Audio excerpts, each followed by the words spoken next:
Ladies and gentlemen, good evening and welcome to tonight's City Council meeting and Committee of the Whole meeting. It's my pleasure to welcome all of you to City Hall. We begin our City Council meeting with the roll call vote. I kindly ask our clerk to please take the roll at your leisure. Bruno. Bruno here. Burkhart. Here. Clements. Oh, God. How long has it been, Roger? Dig in the pile here. I was waiting for you to say Bazanson. The answer is absent. Remember that name, Craig? Bazanson? I thought. Don't say Dakota. All right, we'll try that again. Bruno's here. Burkhart. Here. Ruby. Here. Caven. Here. Kilberg. Here. Kosrog. Here. Maladra. Here. Marks. Here. Mayor. Here. Swanson. Here. We begin our meeting with the Pledge of Allegiance. I'd like to ask our good friend, Mr. Augustine, to please lead us in the pledge. I pledge allegiance to the flag of the United States of America and to the republic for which it stands, one nation, under God, indivisible, with liberty and justice for all. Thank you, sir. Folks, before we jump into business, I'm not certain whether all of you received the email from our friend Cynthia Albright of the International Cultural Exchange Commission, but on the off chance you did not, I wanted to share with all of you and everyone tuning in that last week we received news of the passing of Karen DeMarco's partner. Most of you probably know Jean-Pierre. He accompanied Karen on their first trip to Geneva in 2007 to talk to this community about establishing a sister city partnership with Croissy-sur-Sienne in just outside of Paris, France. You might also have met him when he accompanied the fall 2012 Croissy delegation to Geneva. If you did, you know that he was a gentle, kind, intelligent, and thoughtful soul. Karen passed away in 2013, and a few years ago, Jean-Pierre remarried and moved to Quebec. I first remember meeting Jean-Pierre and Karen prior to 2007 when they came to the community to have this discussion regarding this sister city relationship. So it has been going strong for nearly 14 years now. I promised our friend Cynthia, and of course we extend to our friends across the sea our condolences on the loss of Jean-Pierre, who was not only a friend of his community, a friend of ours, but also a champion of cultural exchange. So if I may, I'd like to ask you to please just reflect for just a moment to honor Jean-Pierre's life and to let he and his family know that we are thinking about them. Thank you very much.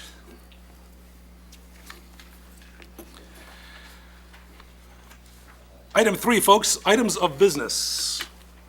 Item 3A is to consider resolution number 2021-43, authorizing a tax increment financing redevelopment agreement between the City of Geneva and Geneva Pharmacy. Is there a motion to put this on the floor? So moved.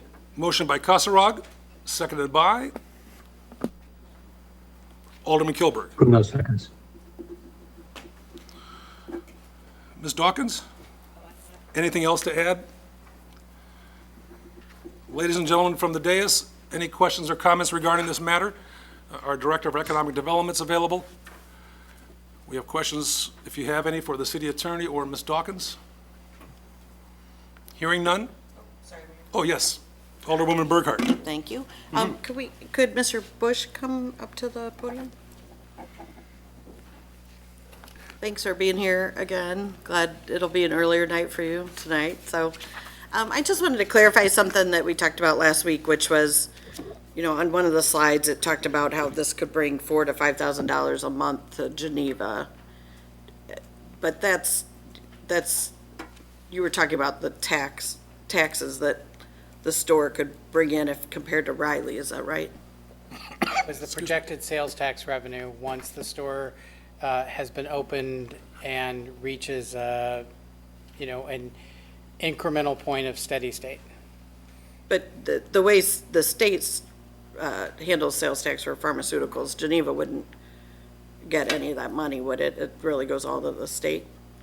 As I shared last week, I'm not an expert on the taxing system in how the sales tax is split between the different taxing jurisdictions.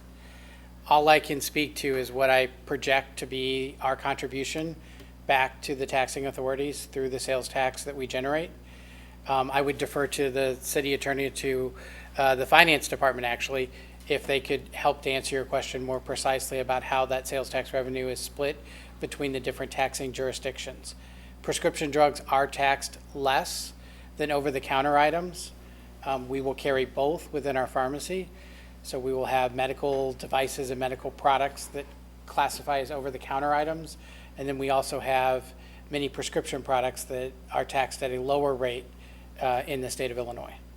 So that's 1%, right, in the state of Illinois, is prescription drugs. We can, Director Timoshenko, would you like to answer that question with respect to the taxes and how they are distributed for pharmaceutical sales?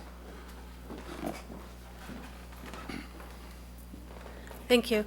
So the slide talked about the $4,000 to $5,000 state that they would pay in state taxes by that time, 5-year period.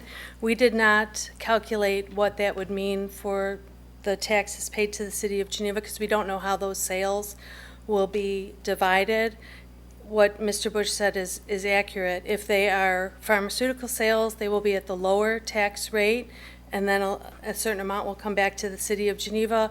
If they are items that are taxable at the higher rate, then more will come back to the city of Geneva. And we had no way of knowing what that divide would be. What we did point out was that Riley was one of our higher sales tax generators. So that was all we really covered because we don't know that as of yet.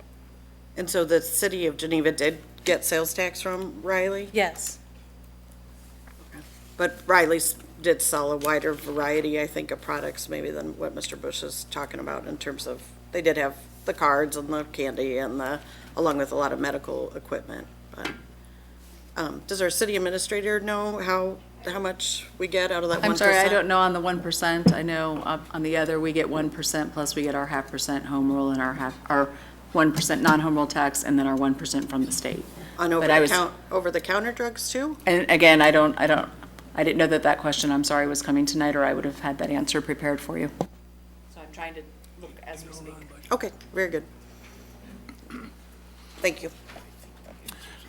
Alderwoman Burghardt still has the floor. Anything else?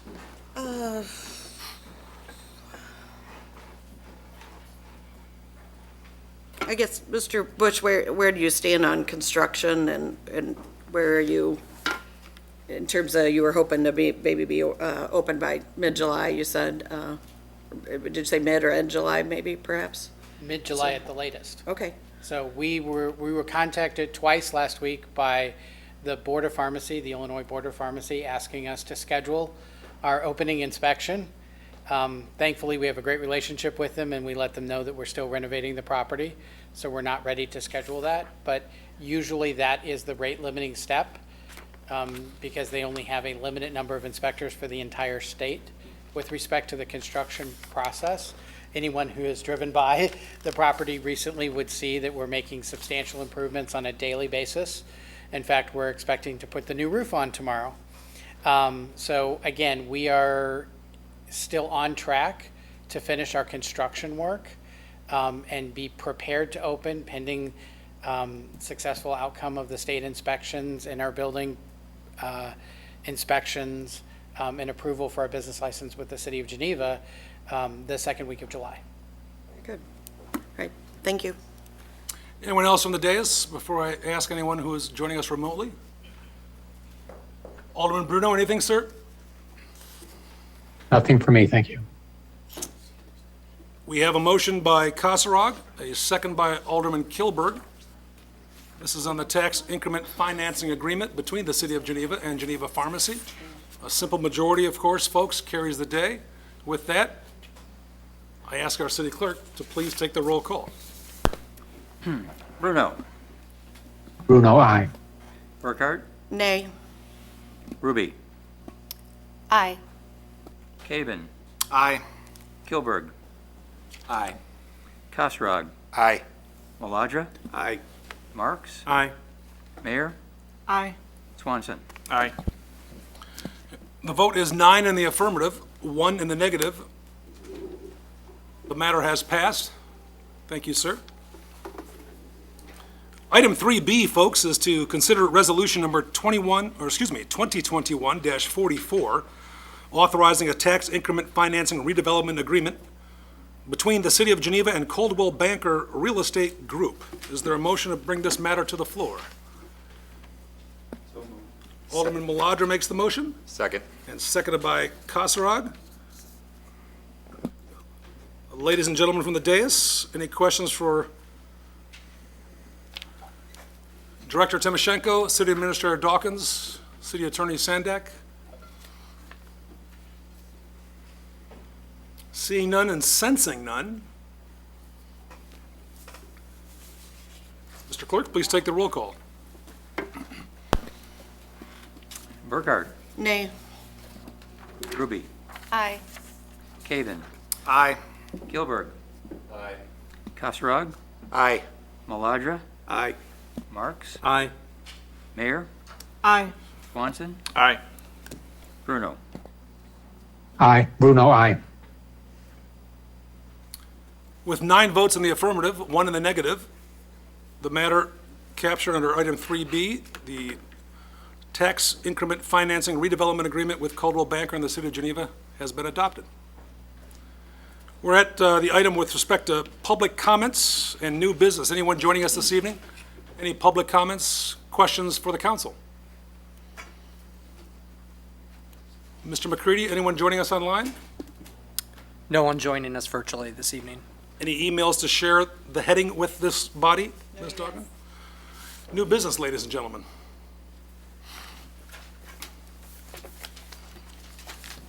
Absolutely none.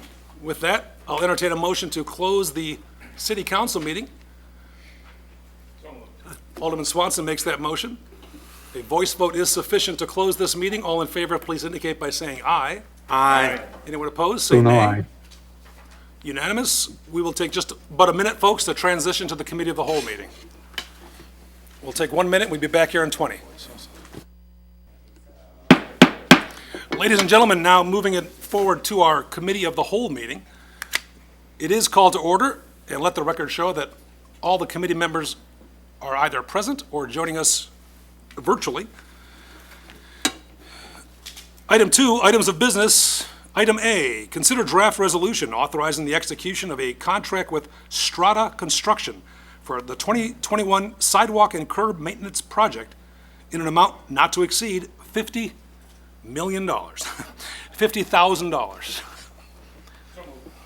Alderman Swanson makes the motion, and Alderman Marks makes the second.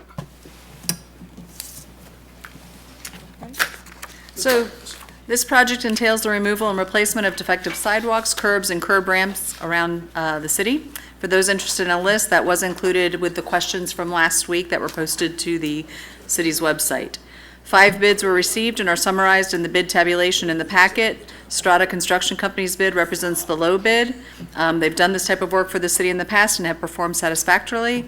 And I believe we have Director Babica or Nate Landers, our superintendent, or whomever wants to answer any questions, we'll be happy to do so. From the committee, any questions or comments for the director, Mr. Babica, or our superintendent, Mr. Landers, who I believe is joining us virtually? Seeing no hands raised, here or in the netherworld, there is a motion, there is a second. A voice vote is sufficient, ladies and gentlemen. All in favor of this item, please indicate by saying aye. Bruno, aye. Anyone opposed, say nay. Fantastic. Item 2A, with 10 affirmative votes, 0 nay votes, and 0 absent, will be advanced to the city council meeting. Item 2B, consider draft resolution waiving waiving competitive bidding and authorize the purchase of water control valve actuators from Dorner Company in an amount not to exceed $29,993. Is there a motion? So moved. Marks makes the motion. Second. Seconded by Ruby. Ms. Dawkins. Sure. 1 second. So for your consideration this evening is the replacement of the water plant control valve actuators that are showing signs of failure and have reached their projected life expectancy. You may recall last year, several control valve positioners were replaced with the Kinitrol brand. Staff has been pleased with these actuators, as they are user-friendly and a factory representative is very responsive. Standardizing the control valve actuators will provide consistency in materials and support. Dorner Company is the factory sales rep for the Kinitrol actuators. How many times can we say actuators tonight? And has provided a quote for 10 actuators with the installation at a cost of $29,993. And we do have Superintendent Van Gescam with us virtually if there are any additional questions Just for the on record, actuators. on the actuators. Just for the record, these are some of the most friendly actuators, according to the summary. Any questions from the committee for either our director and/or our superintendent who's joining us virtually? Seeing none and sensing none. Voice vote is sufficient. All in favor of item 2B, please indicate by saying aye. Aye. Anyone opposed, Aye. say actuator. Unanimous, folks. 10 in the affirmative, 0 in the negative, and 0 absent. Item 2B will be advanced to the City Council. Item 2C, consider draft resolution authorizing a longitudinal pipeline agreement with Union Pacific Railroad for the Traxler subdivision. Is there a motion? Kasserag makes the motion, and seconded by Maladra.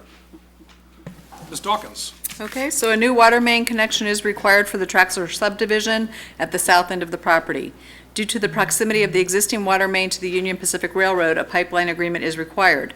While the agreement is between the Union Pacific Railroad and the City of Geneva, as the water main ultimately becomes the city's responsibility, the cost to secure said agreement will be paid by the developer of the Traxler subdivision. This agreement will not be executed until such time as payment is received. And again, we still have Superintendent Van Gescam with us if there are any additional questions. Questions from the committee for Superintendent Van Gescam, who is joining us virtually? I don't see any. I don't sense any. All in favor of item 2? C, please indicate by saying aye. Anyone Bruno, aye. opposed, please say nay. Item 2C, with 10 affirmative votes, 0 negative votes, and 0 absent, will be advanced to the City Council meeting. Item 2D, folks. Consider draft resolution waiving competitive bidding and authorizing the purchase of 2 Siemens variable frequency drives from Steiner Electric in an amount not to exceed $70,788. Is there a motion? Marks makes the motion. Second. And the second is by Alderwoman Burkhart. Ms. Dawkins. Okay, so the water treatment facility was built in 2007 with 4 Siemens variable frequency drives, or VFDs. So each VFD is connected to a reverse osmosis unit which controls the flow of water through the membranes. The RO unit cannot work without the VFD. Again, we love our acronyms, so. In 2019, 2 of the VFDs were replaced, and the request this evening is to replace the remaining 2 that have reached their projected life expectancy. Siemens was the only manufacturer able to meet the specification and has provided the quote. And again, we still have Superintendent Van Gescam with us to answer any additional questions. On item 2D, folks, any comments or questions for Superintendent Van Gescam, who's joining us remotely? Seeing none and sensing none, all in favor of item 2D, please indicate by saying aye. Bruno, aye. Anyone opposed, please say nay. With 10 affirmative votes, 0 nay votes, and 0 absent, item 2D is being advanced to the City Council.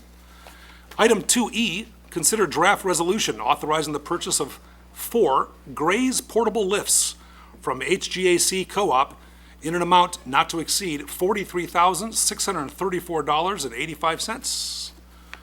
Is there a Bruno, motion? so moved. Alderman Bruno makes the motion. Seconded by Alderman Mayer. Ms. Dawkins. Okay, so the city's 35-year-old heavy-duty lift suffered a mechanical failure and is no longer operational. In the past 5 years, the city has spent over $35,000 in repairs to this lift. The last repair took over a year to complete due to heavy manufacturer parts that were no longer available. The current estimated cost for the needed repairs in excess of $10,000, raising the total cost of repairs to the lift to over $45,000. Staff has researched alternative options and proposes to remove the existing in-ground lift using house labor and purchase 4 additional portable lifts. The lifts will be able to link together with the 4 lifts previously purchased and increase the fleet division's versatility to perform repairs. Staff recommends the purchase in an amount not to exceed $43,634.85 using the co-op purchasing. This expense will be shared by the general wastewater, and electric funds, and Superintendent Landers is available to answer any additional questions. Questions or comments from the committee for Superintendent Landers, who's joining us remotely? Seeing none and sensing none, all in favor of item 2E, please indicate by saying aye. Bruno, I. Anyone opposed, please say nay. With 10 affirmative votes, 0 nay votes, and 0 absent, item 2E is being advanced to the City Council.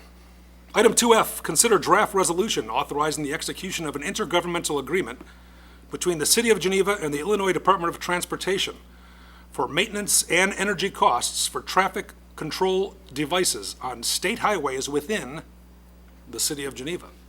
Is there a motion? So moved. Kosrog makes the motion. Swanson made the second. Ms. Dawkins. Okay, in 2011, the city entered into a 10-year IGA with IDOT to provide the city's share of traffic signal and energy costs for traffic signals within the city. That agreement expires on June 30th, 2021. For your review this evening is a 10-year agreement through June 30th, 2031. The city is responsible for paying the signalization for the local city streets, while IDOT pays for the signalization on the state highways. Funding for this work is included within the annual motor fuel tax expenditure resolution.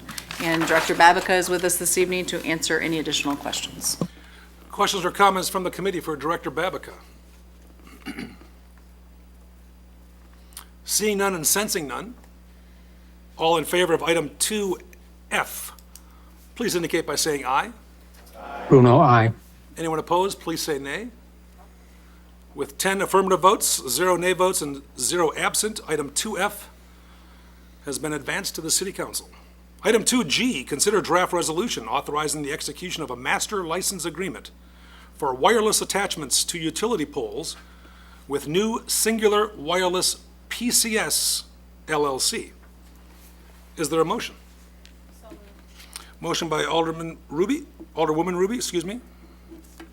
Seconded by Alderman Mayor. Ms. Dawkins. Okay, so staff has negotiated a pole attachment agreement for wireless devices with new Singular Wireless in accordance with the Small Wireless Facilities Deployment Act. The pole attachment rate is $200 per pole, and again, this amount is set forth in that act. Superintendent Holton is available to answer any questions you might have, who is also with us this evening somewhere in outer space. From the committee, any questions for the superintendent, Aaron Holton, who's joining us God knows where. Alderman Mayor. Are there any other attachments already on the poles in question? Superintendent, do you hear that question, sir? Yes, I can. Hopefully everybody can hear me. Yes, sir. A little louder would be helpful. Currently, there would be other attachments for telecommunications or, cable TV, fiber optic network, that sort of thing. This is strictly for small wireless. So there are other attachments, but not necessarily wireless Is it attachments. just for singular, though? This master agreement would strictly be for Singular Wireless PCS. If anybody else would come along, say Verizon or somebody that would like to do the same, they would have to negotiate a separate master license agreement and go from there. So this is just for Singular Wireless PCS. And we do have several other agreements with Verizon. Comcast was the most recent one, I think, before this one. I'm looking at Rich just because he's in the room. Wide Open West. Oh, Wide Open West. So we have several of these agreements. Each one has to have their own agreement, and we have a limit on how many can go within what space on the pole. The agreement lays all of that out. So, is there any situation where we have to put in more poles because they're full? I'm turning it over to Public Works. Mr. Superintendent, did you hear that question? I did. That is covered in this wireless agreement, master license agreement. The costs would be borne by the, if we had to upgrade the poles for a location that's borne by the wireless company, along with the engineering. If we had to put more poles in, I don't have a good answer for that right now. I would have to double check that. But this is, I believe this is for existing poles. We could certainly get that answer prior to the council meeting if you, Mr. Babica?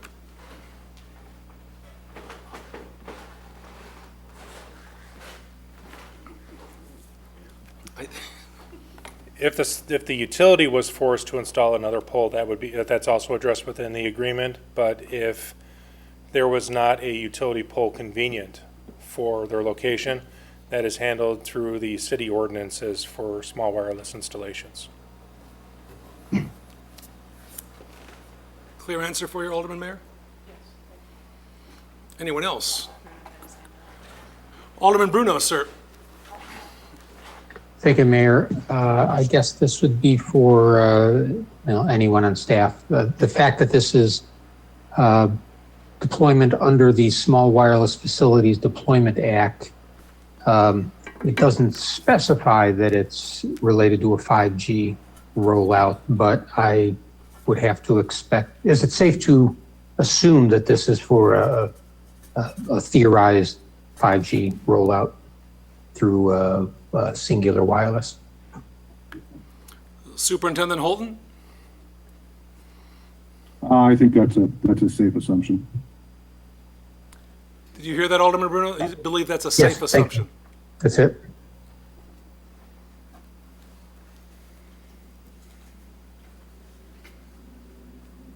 Anything else, sir? Oh, no, I'm done. Thanks. Anyone else? Alderman Kosarog? So just making sure, I guess, we're clear, or I'm clear, we could easily, so each one of these are, we've all seen these in other cities and towns, they're like a canister. Is that what we're talking about, Superintendent Holton? Sort of a canister on the top of the pole? That's correct. It depends on the different installation, what it looks like, but you'd be most of them that I've seen is a box. It's about 8 feet off the ground. And then there's, it looks like a can up on top of the pole. That's generally what they look like. And each separate wireless company will have their own setup? That is correct. I would have to do some more research in the agreement if they can share an antenna or not. There's a little bit of gray area there.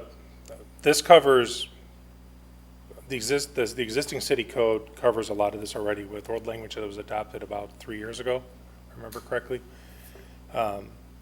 Co-location is one of the requirements of the city code. So whenever possible or practical, the wireless providers are required to be in the same location. But the topic you're voting on tonight is specifically allowing those wireless in this case, this particular wireless provider, to mount their equipment on our poles.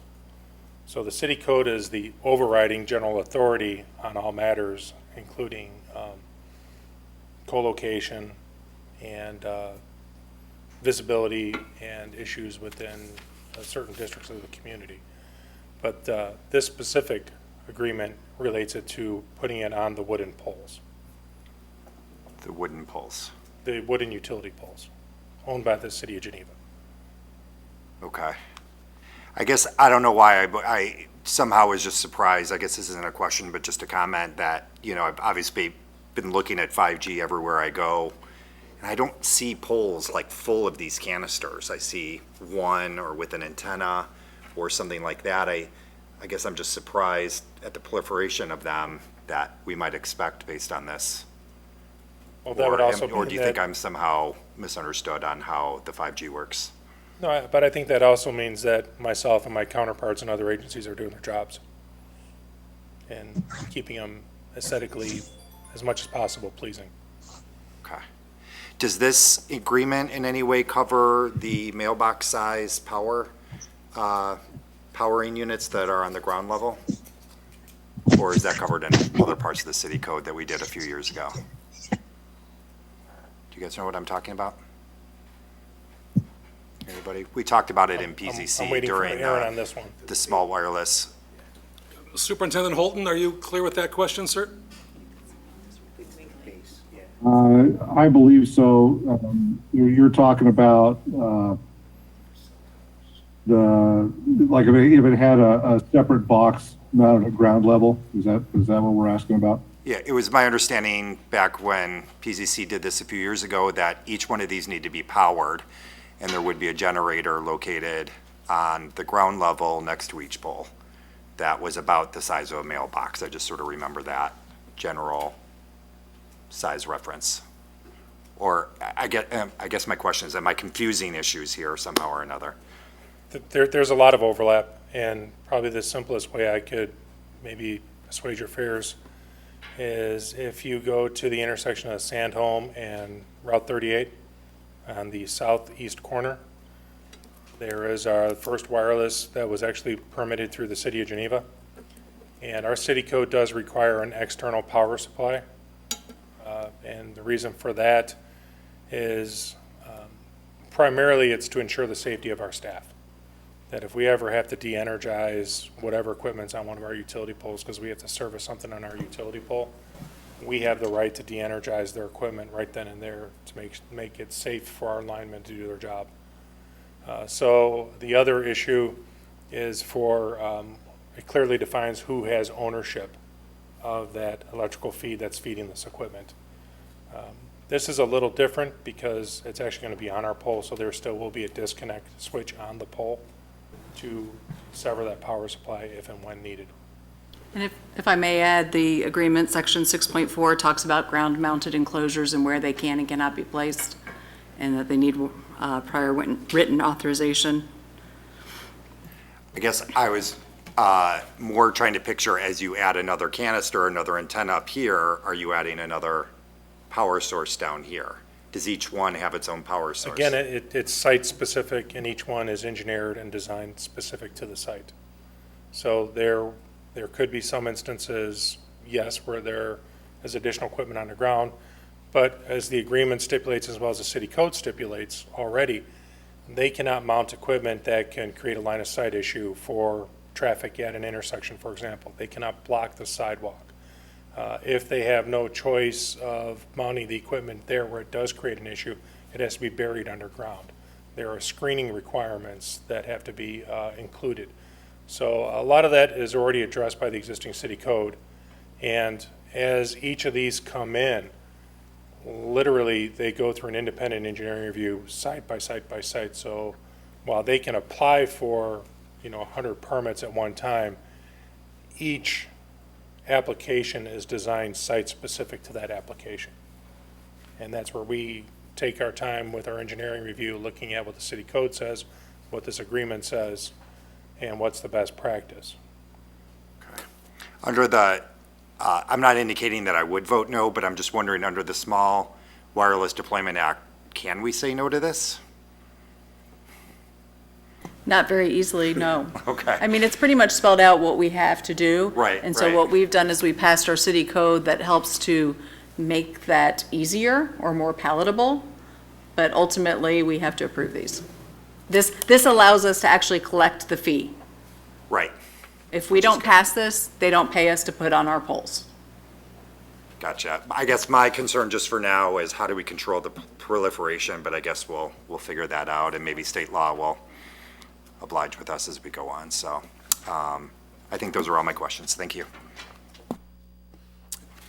Alderman Bruno, sir. Thank you, Mayor. To Alderman Kasserag's point, if staff could probably verify, but if I recall, when we modified our ordinance under the wire, we were able to apply as many aesthetic restrictions as was legally allowed on our thing. I have a recollection that we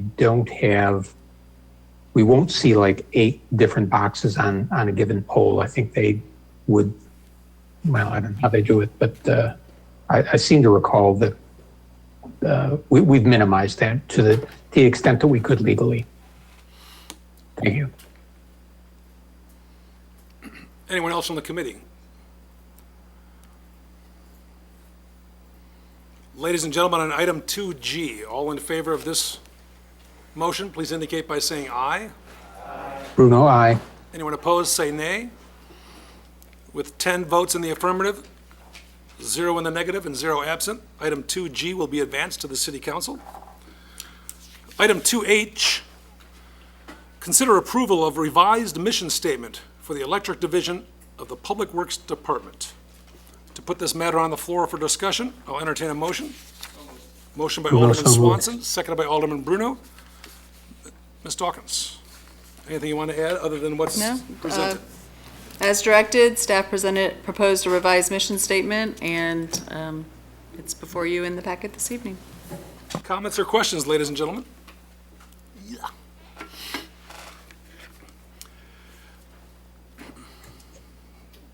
Seeing none? Alderman Bruno, sir. Thank you, Mayor.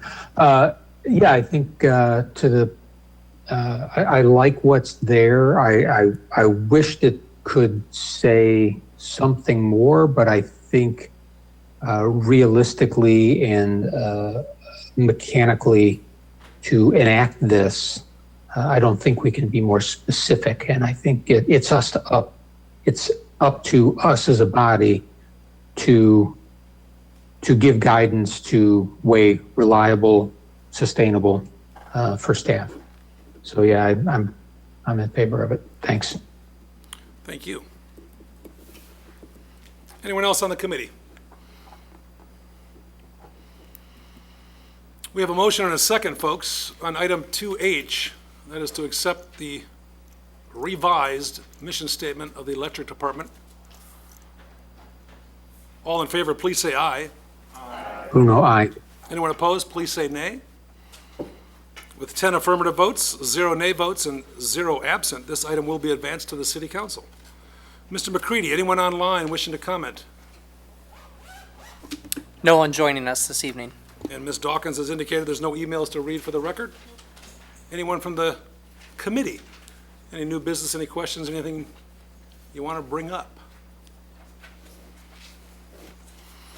I will entertain a motion to go into closed session for the express purpose of purchase or lease of real property for the use of the public body and collective negotiating matters between the public body and its employees or their representatives. Is there a motion?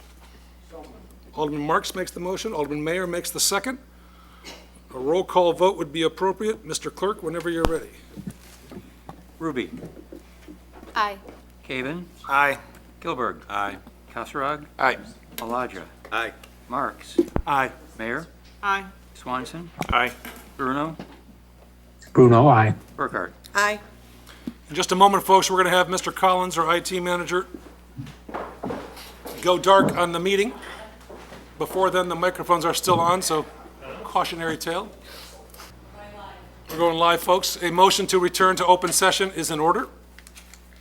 Alderman Swanson makes that motion, seconded by Alderman Kasserag. Roll call vote, please. Kasserag. Aye.